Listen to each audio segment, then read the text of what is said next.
안녕하세요.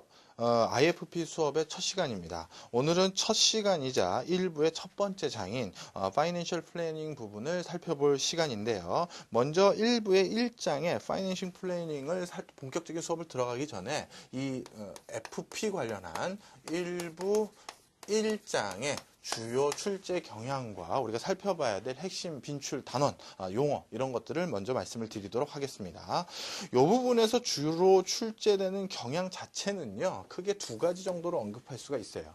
이제 이후에 뭐 세법이라든가 부동산이라든가 금융투자 상품 여러 가지 종류들 이런 거에 대한 본격적인 학습하기 이전에 자격증을 취득해야 될 분명한 이유보다 이제 궁극적으로는요, 자격증을 취득해야 될 궁극적인 이유라기보다는 고객에게 이 파이낸셜 플래닝을 어떻게 전달할 수 있는지, 이 필요성이 무엇인지를 우리 이 자격증을 취득한 사람이 다 숙지하고 있는지 바로 그 부분에 대한 확인을 하고자 하는 것입니다. 따라서 바로 FP 파이낸싱 플래너, 플래닝, 이 둘 중에 아무거나로요. 이 FP의 의의 또는 중요성 또는 필요성 이런 것들에 대한 전반적인 이해를 물어보는 문제가 출제가 항상 되고 있다. 이렇게 보시면 될 것 같고요.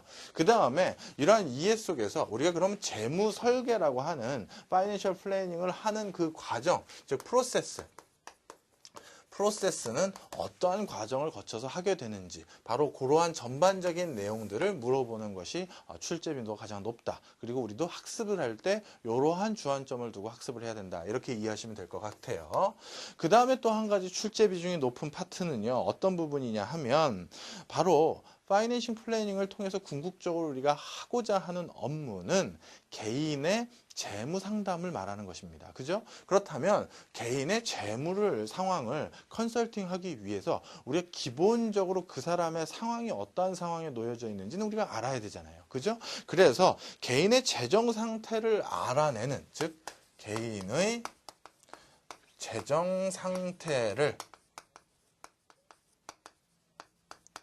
확인하는 도표 내지 지표, 그 다음에 여러 가지 면담이나 설문 이런 것들에 우리가 어떠한 내용들을 갖춰야 되는지 바로 그러한 내용들을 바로 이 1부에서 가장 많이 1부의 FP 단원에서 가장 많이 물어본다. 이렇게 보시면 될 것 같습니다. 대표적으로 개인의 재정 상태를 확인하는 가장 두 가지 도표는요.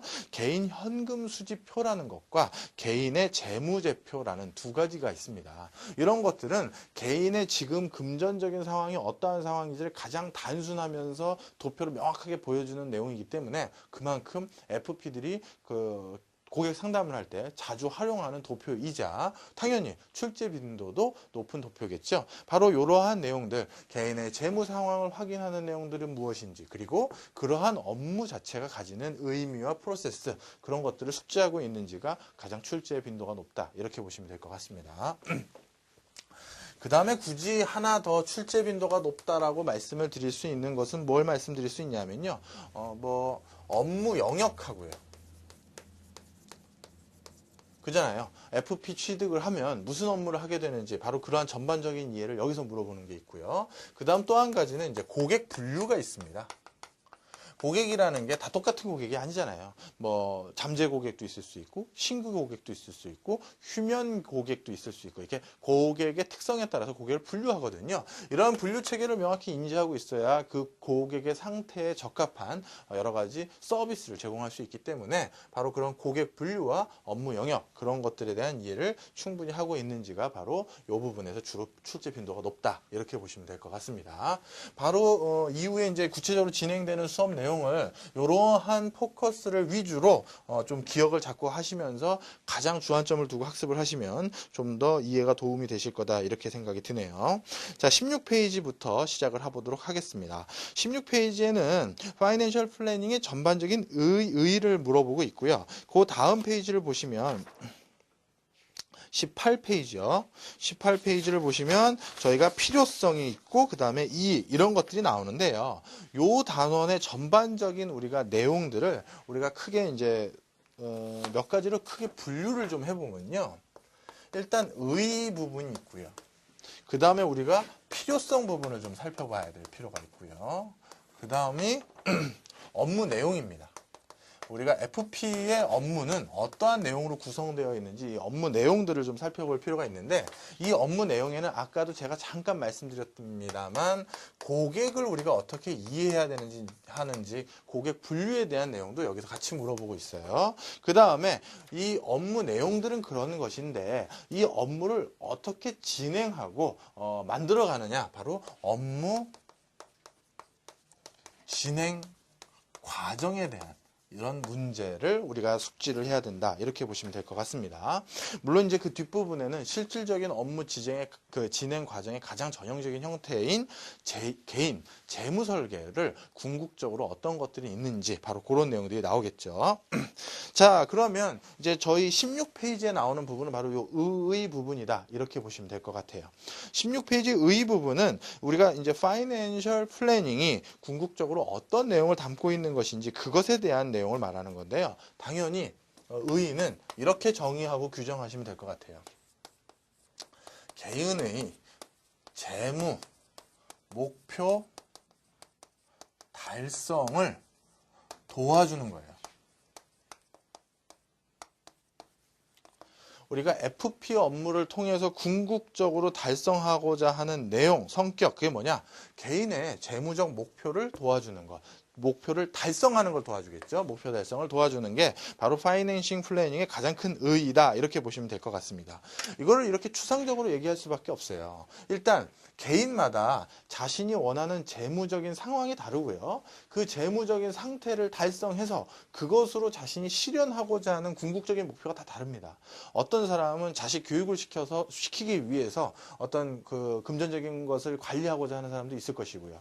집을 장만하기 위해서 돈 관리를 해야 될 사람도 있을 것이고, 결혼 자금 때문에 돈 관리를 해야 되는 사람도 있을 거예요. 따라서 개인마다 자신이 재무를 통해서 달성하고자 하는 목표, 내용, 그것이 다 다릅니다. 바로 그 다른 내용들을 어떻게 하든지 간에 그러한 성격에 맞게끔 달성하도록 도와주는 것이 바로 FP의 업무다, 이렇게 보시면 될 것 같아요.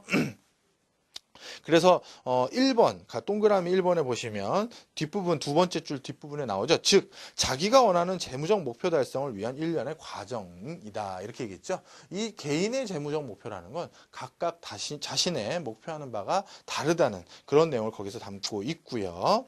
그 다음에 이러한 목표를 갖고 있기 때문에 우리가 굳이 FP에서 해야 될 업무의 성격이 저절로 드러납니다. 우리가 어떤 재무 목표를 달성하기 위해서는 뭐 예를 들어서 현금이 얼마만 있으면 된다, 이렇게 단순하게 우리가 그걸 바라볼 수는 없잖아요. 그죠? 그렇기 때문에 이것은 개인의 전반적인 자산, 이것을 좀 더 분할해서 말씀드리면 부채라든가 이런 것들을 종합적으로 관리해 준다, 이렇게 보시면 될 것 같아요. 개인의 자산, 자본, 부채 등의 종합 관리를 해주는 것이 바로 FP의 업무다, 이렇게 보시면 될 것 같습니다. 그게 두 번째 나온 것이죠. 두 번째 가운데쯤 보시면 개인적 상황, 자산, 부채, 재무 목표 등을 종합적으로 검토한다. 그렇습니다. 특정 하나의 상품만을 유지 관리해 주는 게 FP 업무가 아니라는 거예요. 예를 들어서 우리 고객님이 주식에 투자한 거, 이것만 내가 잘 관리해 주는 것이 FP 업무다, 아닙니다. 그것은 FP 업무의 하나의 국한된 영역일 뿐이다, 이렇게 보시면 될 것 같아요.